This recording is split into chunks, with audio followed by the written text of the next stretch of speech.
አቶ ደረጀ የምርመራ ሂደቱን ከጀመሩ በኋላ ይህንን ነገር ማድረግ ይኖርብኛል ብሎ ከወሰነ በኋላ ታዲያ እንቅልፍ አጥቷል። በሌላ በኩል እንቅልፍ በማጣቱ ደግሞ ወይዘሮ ማርቲም ግራ ተጋብታለች። አልገባኝም፣ ምንን አስመልክተህ ነው? ስለማን እየተጨነክ ነው ብትለውም የዚች ልጅ ነገር ነው በማለት ወይዘሮ ማርታ ደግሞ የመሰላት ስለ ሰላምዬ ጉዳይ ነበር የመሰላት።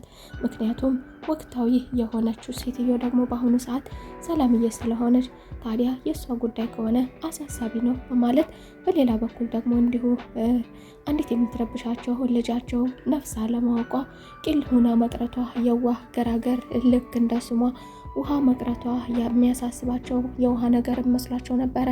ታዲያ እሱ ደግሞ የምታሳስበኝ ዳጣ ናትም ብሏን ነበረ። ታዲያ ዳጣ ደግሞ ምን የሚያሳስብ ነገር አለ? ያደራ ልጃችን ናት። ከልጆቼ ለይቼ ሳላያት አንተም ከልጆችህ ለይተ ሳታያት አሪፍ ኑሮ እያኖርናት አይደለ እንዴ? በማለትም ደግሞ የወለዳት ይጨነቅበት እንጂ አንተ ምን ቤት ነህ? በማለት ወይዘሮ ማርቲም ደግሞ ለምን እንደሚጨነቅም እየተጨነቀችና ግራ የሚያጋባውን ጥያቄ ዛሬም በድጋሚ ጠይቀዋለች። ሰላም ጤና ይስጥልኝ ውድና የተከበራችሁ የቻናሌ ቤተሰቦች እንደምን አላችሁ? ሁላችሁም በያላችሁበት የዓለም ዳርቻ ሰላማችሁ ብዝት ይበልልኝ። ለቤቴ አዲስ ከሆናችሁ የደወል ምልክቷን በመጫን ቤተሰብ ይሁኑ።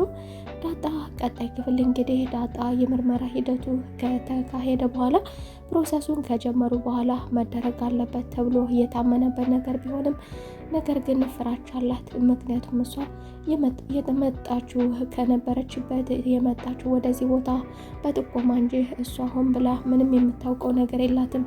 ታዲያ ከተላመደቻቸው በኋላ እነዚህ ምርጥ ቤተሰቦች ከተላመደች በኋላ ደግሞ እነሱን ማጣት በእጅጉ የሚያስፈራት ቢሆንም ነገር ግን ሞገስ ወደ ራሷ እንድትመለስ አድርጓታል።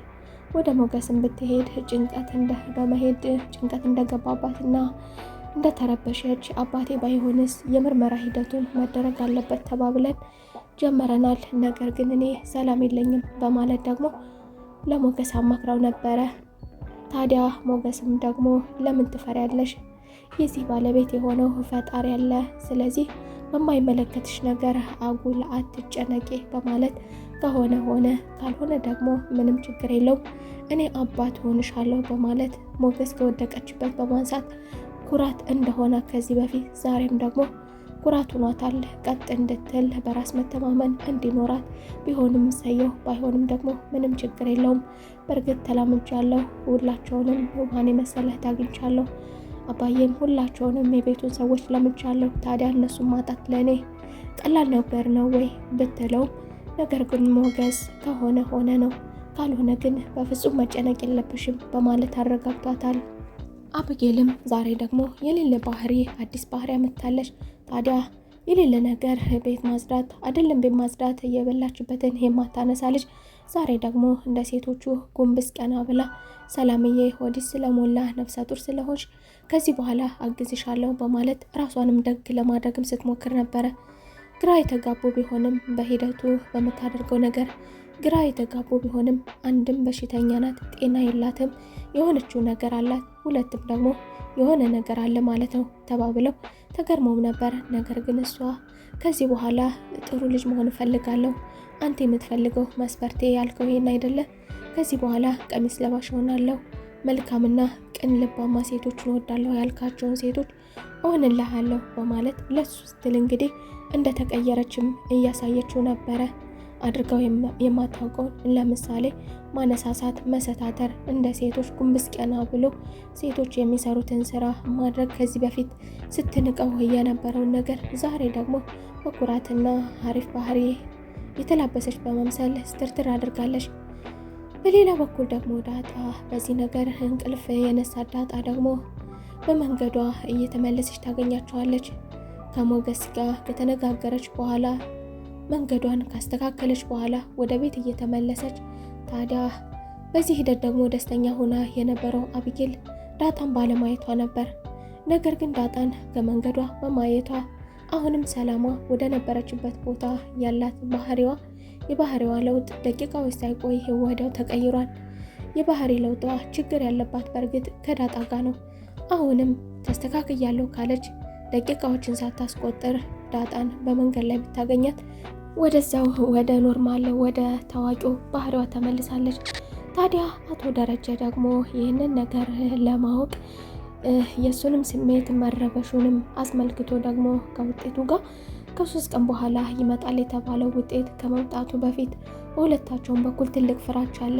እስኪ እንደ አባት ሆኜ አባትሽ ነኝ አምናለሁ፣ ነገር ግን ደግሞ ዛሬ ከአንቺ ጋር ላወራ ፈልጋለሁ፣ እንደ አባት ያሳለፍሻቸውን ጊዜያቶች ማወቅ ፈልጋለሁ በማለት አስከፊውን ጊዜዋን እንደ እናትም እንደ አባትም ሆኖ ዛሬ ምን ያህል አስከፊ ጊዜያትን እንዳሳለፈች አምኖ ተቀብሏን ላዳምጥሽ በማለት ዳጣም በጎዳና ላይ ያሳለፈቻቸውን ህይወት እነሱ በደስታ እየኖሩ እሷ ደግሞ እንደዚህ በመሃል ሜዳ ላይ ጎዳና ላይ እየተሰቃየች ራብ፣ ፀሐይ፣ ብርድ እየተፈራረቀባት እንዲሁም ደግሞ መደፈርም ሁሉ ሳይቀር እየተሰቃየች እንዳሳለፈች ነግረዋለች። ታዲያ አቶ ደረጀም ደግሞ በእርግጥ ልጄ ነሽ፣ ከዚህ በኋላ በሞት አልተውሽም፣ ነፍሴን ካንቺ በፊት የማደርግ ይሆናል፣ ነገር ግን አባትሽ ነኝ በእርግጠኝነት እያለ ነው። ባይሆንም እንኳን በፍጹም አልተውሽም፣ ከኔ ውጭ የትም አትሄጂም፣ ከዚህ በኋላ ልጄ ነሽ በማለት ባትሆንም እንኳን ልጁ እንደምትሆን አድርጎ አምኖ ተቀብሎታል። በሌላ በኩል ደግሞ ሰላምዬና ናታን በዳጣ ምክንያት ይነጋገራሉ። ዳጣ ለምን እንደዚህ ልትሆን ቻለች? የባህሪ ለውጥ እያየሁባት ነው። አንዳንድ ጥያቄዋ መመለስ የማትፈልገው አንድ ነገር ያላት ትመስላለች። አንድ ነገር ስንጠይቃት በእርግጥ ትጫወታለች፣ ትስቃለች። ነገር ግን ከሳቋ ጀርባ የሆነ ነገር እንዳለ ይታየኛል ይላል ናታንም። ሰላምዬም እንዲሁ።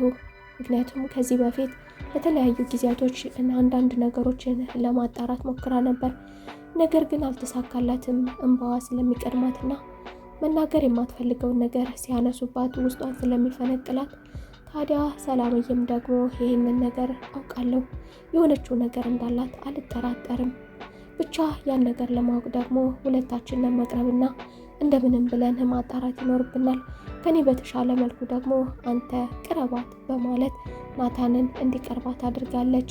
አብጌልም የዳጣ ከቤት መውጣት ለደቂቃዎችም ቢሆን መዋል ማደርም ቢሆን ከማንኛውም ሰው ጋር ማየቷ ደግሞ ለዳጣ የተለየ ስም እንዲሰጣት አድርጋታለች።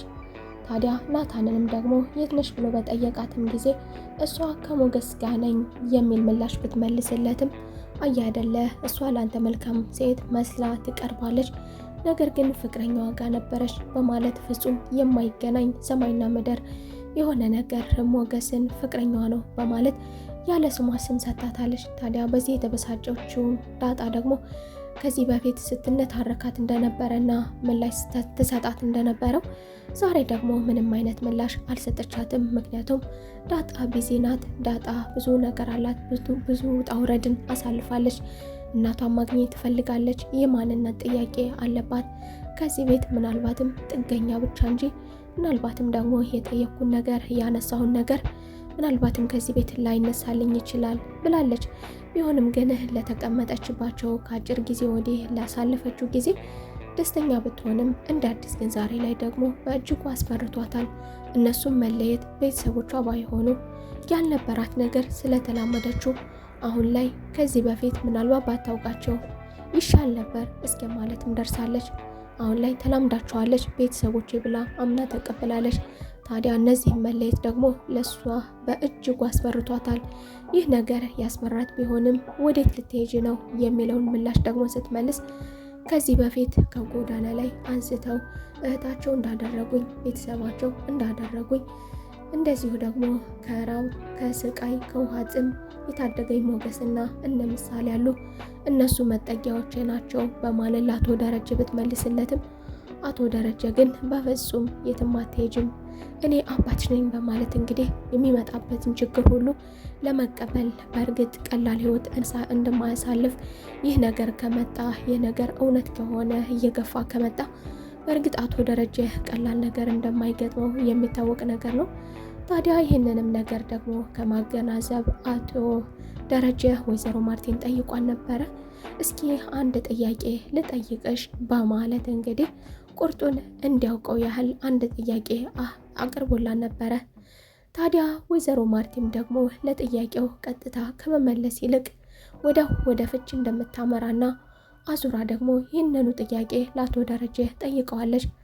በእርግጥ ለአቶ ደረጀ ስለሳቸው ስሙን ስታነሳና እንዲሁም ደግሞ ስለ አቶ ደረጀ ስላሳለፈቻቸው ጊዜያቶች ስላደረገላት እንደዚህ አይነት ነገሮች ስለነበራቸው ረጅም የህይወት ጉዞ እንዲሁም ደግሞ 2 ልጆች ብቻ ወልደው ከዛ በኋላ እሺ ስላላላቸው እሷ ግን የነበራትኝ ይሰጣት የነበረው ፍቅርና እንዲሁም ደግሞ ሲንከባከባት የነበረው እንክብካቤ ይህንን ነገር መቀበል አለብን ብሎ ወደ ሌላ ከመሄድ ይልቅ እየተቀበላትን ያን ያሳለፈቻቸውን ወርቃማ ጊዜያቶች እያነሳች ማመስገንም ጀምራ ነበረ። ታዲያ አቶ ደረጀም ደግሞ በፍጹም ምስጋና አይገባኝም እያለና ለጠየኩሽ ጥያቄ ምላሽ እፈልጋለሁ ያለ ቢሆንም እሷም ደግሞ አዙራ እሺ አንተ ተውና ይሄንን ነገር እሺ እኔ ከሌላ ሰው ልጅ ቢኖረኝ አንተ ብታውቅ ምን ታደርጋለህ በማለት ብጠይቀው ወይዘሮ ማርቴ እሱም ደግሞ በእርግጥ ከዚህ የተሻለ እንደማያደርግና ጥሏት እንደሚሄድ ነበር የተናገረው። ነገር ግን ደግሞ ጊዜው ሲደርስ እናስብበታለን እያለ በዚህ ጉዳይ ላይ ማውራቱ ከዚህ በፊትም ይህ ነገር እየሰለቻት ቢሆንም ወይዘሮ ማርቴ አልፎ አልፎ ይህ ነገር ከቤታቸው የማይጠፋ በዳጣ በኩል በሰላምዬ በኩል እንዲሁ ደግሞ በአብጌልና በናታን እነዚህ ልጆች በተለይም ደግሞ ዳጣ ወደ ቤት ከመጣች ጊዜ ጀምሮ ያላቸው ንትርክ ያላቸው ጥያቄ የሚጋጩበት ነገር ሁሌ አንድ አይነት ይህ ነገር የሰለቻ ቢሆንም ወይዘሮ ማርቴ ደግሞ የምትጠራጠረው ነገር ቢኖራትም በልጇ በአብጌል ግፊት የምትጠራጠር ቢሆንም ያን ያህል ሙሉ በሙሉ ማታምናትም ነገር ግን ከጥያቄዎቹ ጋር ስታነጻጸር ደግሞ አንዳንዴ ትፈራለች፣ ተመልሳ ደግሞ ይቅር ይበለኝም ትላለች። ዳጣም ከናታን ጋር ጥሩ ቅርርብ ስለነበራት ጥሩ አቅርቦት ስለነበራቸው ታዲያ ስለ ፍቅር የሚነሳውን ነገር ወደ ጎን በመተው ነገር ግን እኔ ከዚህ ቤት በወጣ በማለት ትፈልገኛለህ፣ ትጠይቀኛለህ፣ ታስበኛለህ ወይስ ድብና አድርገህ ትረሳኛለህ በማለት አስደንጋጭ ጥያቄ ጠይቀዋለች። ታዲያ ናታንም ደግሞ ይህንን ጥያቄ በመጠየቋ ይፈራል። በትንሹም ቢሆን ይፈራል። የሆነ ነገር ይፈጠር ይሆን? በእርግጥ የነሱ ልጅ አለመሆኗን ያውቃል፣ የሌላ ሰው ልጅና ለጊዜው የተቀመጠች መሆኑን ቢያውቅም ነገር ግን ይህን ጥያቄ ማንሳቷና አንዳንድ ጊዜ የምታነሳቸው ጥያቄዎች ለሱም ግራ የሚያጋቡ ምላሽ የሌላቸው ጥያቄዎች ታዲያ አሁን ላይ ደግሞ ከሰላምዬም ጋር ተቀምጠው ስለሷ ማሰብ ጀምረዋል። ዳጣ ለምን ዘገየች? ዳጣ የት ናት? የሰሞኑ ባህሪዋ ደግሞ አልተመቸኝም። የምትመልሰው ነገር የምትጠይቀው ጥያቄ በውስጧ ትሳቅ እንጂ አንዳች ነገር እንዳለባት ግልጽ ነው እያሉ እየተጠባበቁ እንግዲህ ዳጣ ምናልባትስ ልትለቅ ይሆን እያሉ እየሰጉ ነበረ። ታዲያ የአቶ ደረጀ ደግሞ ከአቶ ደረጀ ጋር ውጤቱን ለማምጣት ተቀጣጥረው ለውጤት ሄደው ነገር ግን ዳጣ አልተመለሰችም። ታዲያ ሰላምዬና ናታን ደግሞ ለሷ ብለው ከዚህ ቤት የተቀመጡት የዳጣ ወጥቶ መቅረት ደግሞ በእጅጉ አስደንግጧቸዋል። የዛሬው ክፍል ይህንን ይመስል ነበር። በቀጣይ ክፍል ተመልሰን እስከምንገናኝ መልካም ቆይታ